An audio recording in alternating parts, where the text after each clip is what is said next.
have developed speed, but we have shut ourselves in. Machinery that gives abundance has left us in want. We think too much and feel too little.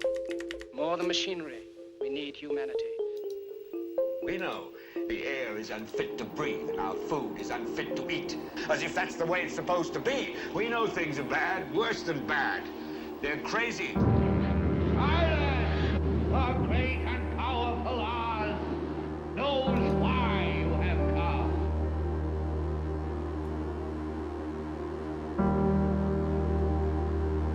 You've got to say, I'm a human being. God damn it.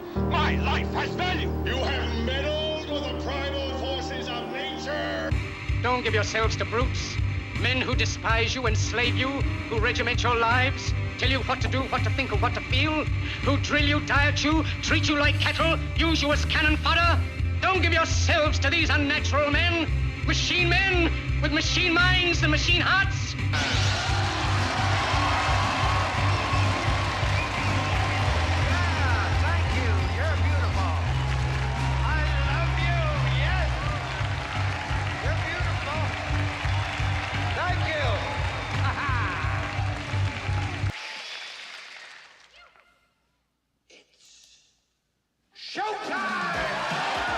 It's time to buckle up for making sense of the madness. And who loves you? And who do you love?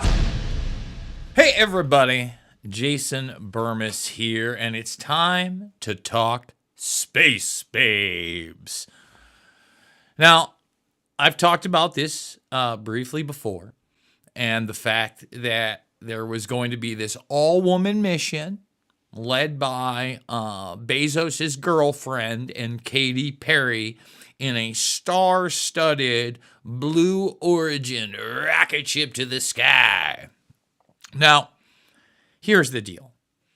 This is all about the perception by the public of what space travel is and can be. Because at the end of the day, this isn't really quote-unquote space travel. The people on board this ship are not classified as astronauts. And aside from creating a commercial industry for the wealthy based on very, very limited rocket technology, it is also to highlight this amongst the public so that they can believe in Fantasyland missions like human beings utilizing the same rocket technology to go to the moon or Mars. It's a big, big part of that. And I mean, when you read some of these headlines, it's cartoon level, but this whole thing is cartoon level. Now, first and foremost, I don't want people to think that I don't think that there could be an all-woman, quote-unquote, manned, yes, pun intended, mission anywhere in space. That's not what I'm saying here. Have the most qualified people, for sure.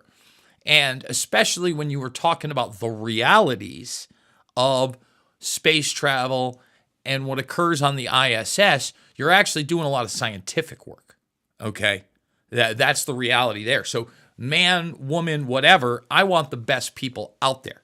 Just putting that out there for everybody who thinks, oh, he's a messiah. He used the term babes, space babes. Guys, this is a sexualized sell on one end for the guys. Look at sex. Katy Perry, it is like a rocket ship or whatever that song is, right? A firework. She's like a firework. But then on the other side of this, it's also like the women empowerment thing, right? It's like the Sandra Bullock thing that you were prepared for with Gravity, which, Gravity is awesome. I love that film, but it is fictitious sauce on so many levels. In fact, look, I realize that we have those pictures of those untethered astronauts. For those that don't know what I'm talking about, is while you're working outside. I am extremely skeptical of that every time I see it via the ISS, which, again, is in low Earth orbit. I think it's something like 240, 250 miles above the planet. This journey is only going to be taking place, I think, about 60 plus miles, 61, 62 miles into the air, somewhere in like 100 kilometers. And they'll probably talk about it in kilometers if they talk about it at all, just to kind of boost those numbers. So well under low Earth orbit. And really, what you could probably get in a, non-commercialized, well, commercialized in some sense, but a militarized balloon, like a NASA balloon, right? You get up there, no problem. In fact, there's a whole array, a whole network of satellites that are on those type of apparatuses, as we have covered here today. So for this story, we're going to hit just a few of the print stories, and then we're going to hit the national morning story, because one of the other astronauts, for the ladies, for that ladies empowerment, especially the elderly boomer crowd, is Gayle King, who made her bones as Oprah's best friend, has become a mainstream media narrative powerhouse. Gayle King going on this thing, right? And essentially this is, a glorified trip to an amusement park. Don't get me wrong. When I think about it, just to have that very, very rare experience of, with my own eyes, being able to see out of the capsule window, okay, and for myself see the planet in a way most human beings will only be able to see like this, or eventually virtually, okay? I don't think that this is ever going to be commercialized to the point where everybody's just taking a trip and taking a ride, especially if we're dealing with rockets, okay? Rockets are expensive. Rockets are dangerous. Let me repeat that. Expensive and dangerous. And they continually talk, when they're trying to sell this to you, on the idea of reusable rockets, right? And that's the other big sell by the Muskernuts. So Blue Origin and SpaceX, although they have the same agenda, they represent very different things, right? Like SpaceX isn't really talking about the commercialized aspects of these space ships. And there's one other point I want to hit on before we actually get to the stories and we get to the videos, is that in the 80s and 90s, right, you had the STS missions. When you saw the STS, in fact, it's on. I have a little NASA rocket ship there. You see it? Yeah, let's bring it right over there. See it? Yeah, there it is. It's on the rocket, and it looks like a plane and a rocket. And my generation, envisions that would these are what the space missions look like. They don't look anything like that. They don't look anything like that. They're capsule missions. Because that thing alone, you got to understand, it's on a rocket booster when it goes up. And then that rocket booster goes, oh, bye-bye. I later. Oh, bye-bye. And that's if it doesn't explode. And it's not just one rocket booster. Again, these things go off in stages. Boom, boom, boom. Very complex, very volatile, very dangerous. Throwing that out there. Thumbs it up, subscribe, and share. Folks, you know the drill. There are no more paid gigs. We're going to be doing smaller videos. This video is probably going to ride in the 25-minute range, maybe 30 tops. I've got a couple other stories that we're going to hit later on in separate videos. We're going back to the old school. I hope you like the old school. Consider supporting down below. I want to thank Andrew, Jimmy, Stephanie, Castillo for supporting the broadcast. Without you guys, it would not be possible.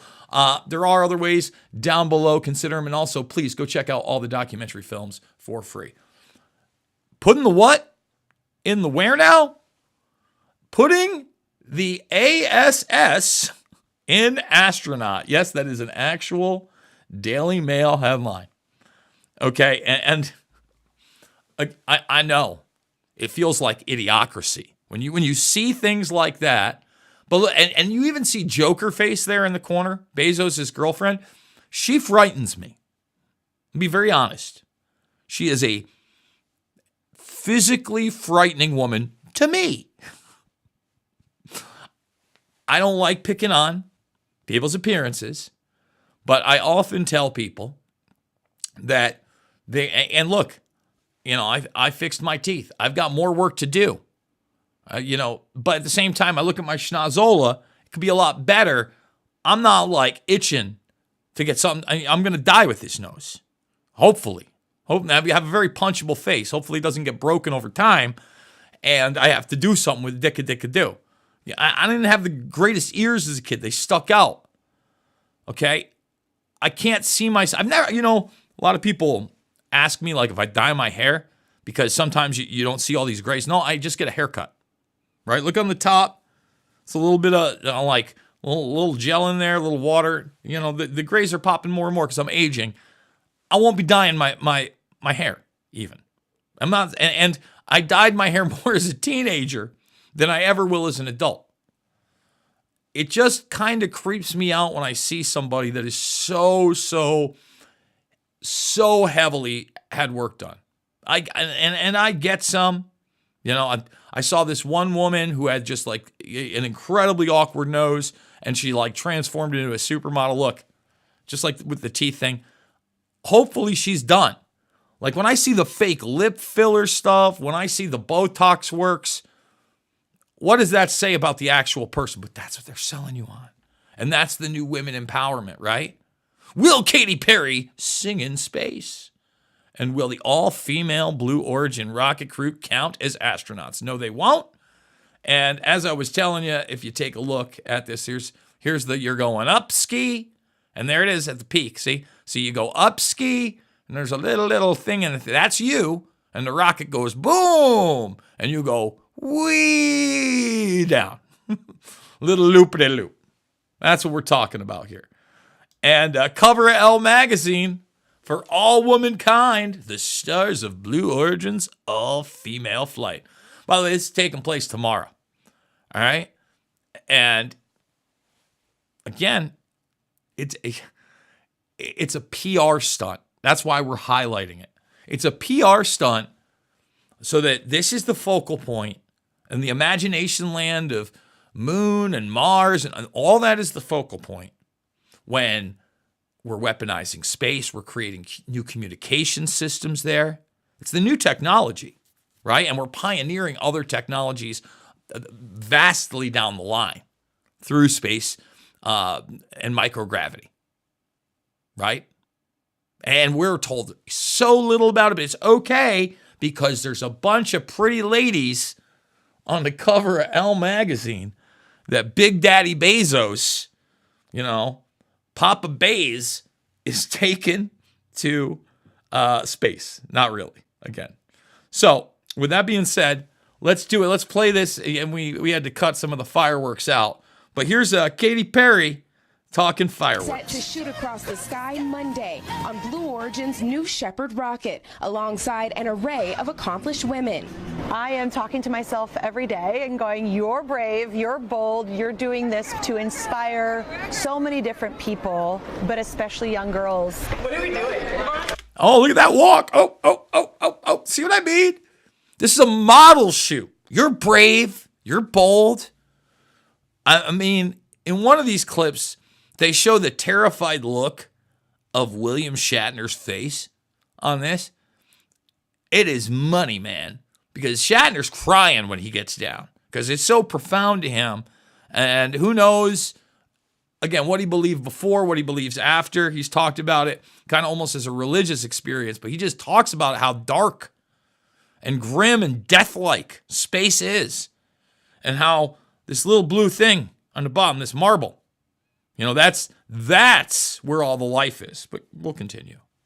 Their flight, the first with an all-female space crew since 1963, when the first woman in space, cosmonaut Valentina Tereshkova, went up solo. So, again, there is no all-female space crew.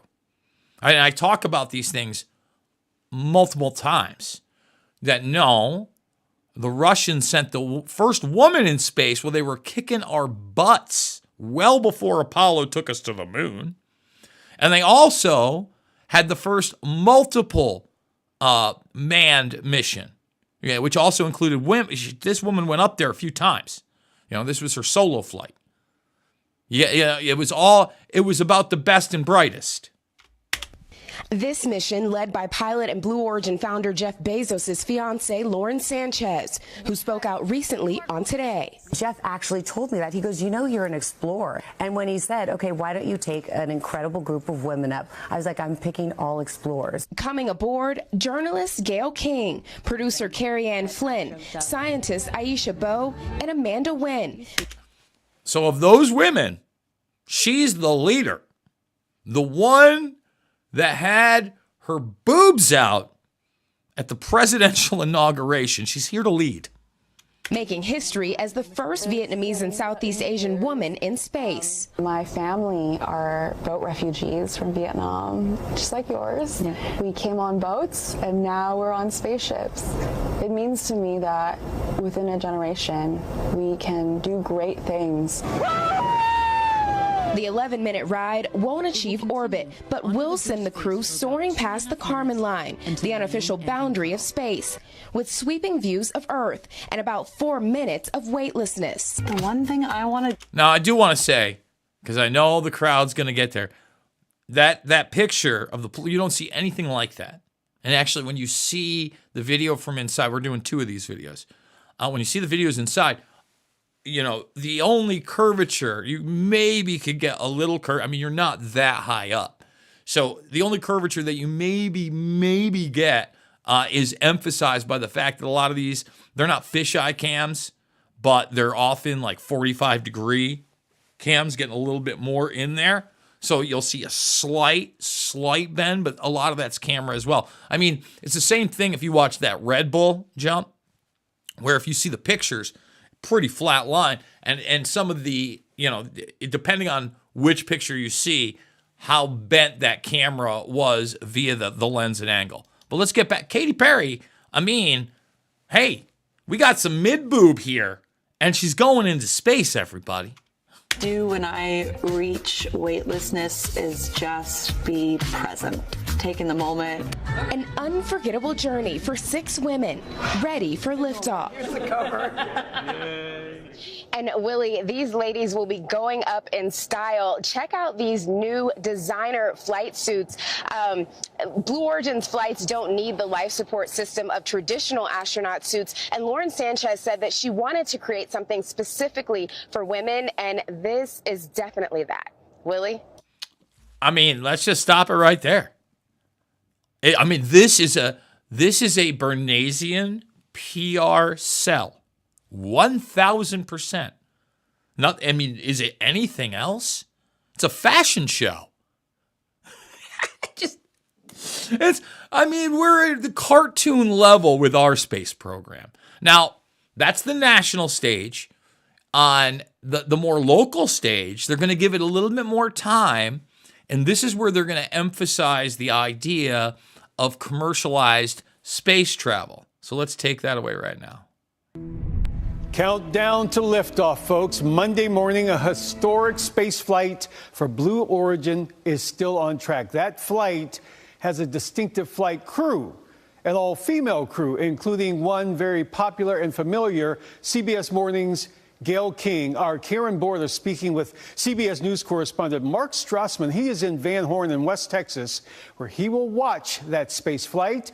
Karen talking with him about the flight, what it means for so many, and what Gail's primary role will be.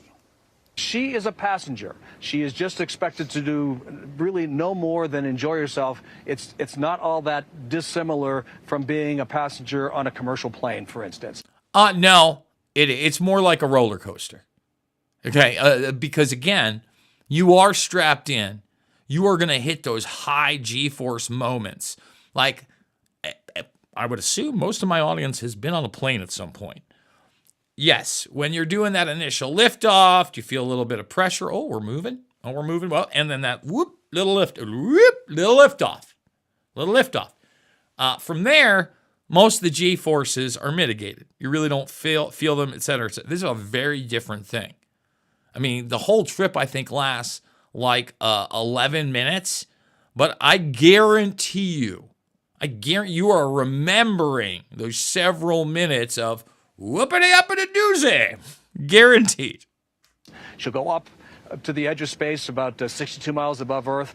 At the top of the experience, she and the other 5 women aboard, and it is an all-female crew, are going to experience about 4 minutes of weightlessness, and then they'll come back down to Earth. The parachutes will open. They'll, with any luck, land gently in the desert a couple of miles from where they started on Jeff Bezos' ranch here in West Texas. So it's going to be an 11-minute ride to remember for Gail and the other 5 women on board. And Mark, as I mentioned, you have been covering Blue Origin since its first manned flight in 2021. Tell us, how has the world of space tourism changed since then? It's just taken off, Karen. I mean, in the last 4 years, we've had more than 100 civilian astronauts on Blue Origin, on Virgin Galactic, in a more ambitious way on SpaceX. They say more ambitious because with SpaceX, you've actually had... Did you see that? Let's bring it back. Because, and here we are. That's what I was talking about. I mean, that's the kind of view you're actually going to get right there from space. You see the line and maybe a little bit of curvature, but again, you could maybe attribute that to the type of lens. But look at the look. Look at the look on Shatner's face. Civilian astronauts on Blue Origin, on Virgin Galactic, in a more ambitious way on SpaceX. They say, I mean, yeah. More ambitious because with SpaceX, you've actually had civilian astronauts go into orbit. This is a suborbital flight. But for now, this still remains a very expensive individual thing to do. It's mostly wealthy people who have been going through this experience. And the theory, Karen, is that in time, with more regular launches on reusable spacecraft. There is no reusable rockets. There's no regular missions. The theory. Yeah, it's the theory of what we're going to do. Okay? But again, this is to acclimate the public. And by the way, like showing them this, like again, it's the final little booster on this thing. It makes it look like a plane. And rockets, that the price tag is going to begin to come down. Not to the point where everybody can do it, but to the point where more people can do it. It becomes more affordable as a price point for people who are looking for a very unusual experience as a tourist. And Mark, just looking at the scenery behind you, it's clear that this launch site near Van Horn is so much different than what you'd expect to see at Cape Canaveral. Can you describe what the scene's like typically on launch day? Well, let me just stop you right there. One of the big reasons that, when they're doing that over on the coastline is they want their astronauts to land in the water. And they're coming in from a much, much, much higher level. There's a whole different aspect to that. Yeah, it's Jeff Bezos, the founder of Amazon and Blue Origin, owns a massive ranch here in West Texas. And in the middle of that ranch is what amounts to the Blue Origin spaceport, which includes the launch pad and the landing site. And so it's very deserty. You're right. It's not like Kennedy Space Center where you're used to seeing the water behind the rockets taking off. This is much more of a desert environment. It's very rural. There are not. This town of Van Horn is a few thousand people. It's about 30 miles from the launch pad or so. But like everybody else, people here are excited just about what's happening with the launch, because it brings a lot of excitement to a small town. A lot of excitement to a small town. And let me just say this. Can you imagine all the black sites? Why do you think Area 51 was in New Mexico in the desert? And, outside of rocket technology, they want large spaces that they can test these things on, that are extremely rural, that if something goes wrong, they can do recovery. All right? And we get a small sampler, if you will, of what's actually going on. Thumbs it up. Subscribe and share. Remember, I cannot do it without you. $5, $10, $15. Large donations. I really appreciate it. Got charged for my Twitter premium. I may be doing a whole nother video, maybe an AMA on X, on social media, and how you have to pay to play to reach any type of audience at this point, unless you are just algorithmically pushed. So I need you now more than ever. You guys know the drill. It is not about left or right. It is always about right and wrong. I want you to check it out. Loose Change Final Cut, Fabled Enemy, Shade the Motion Picture, and Invisible Empire, A New World Order to Find. Share them. Again, thumbs it up. I absolutely love you guys. We will see you all on the Space Babes flip side.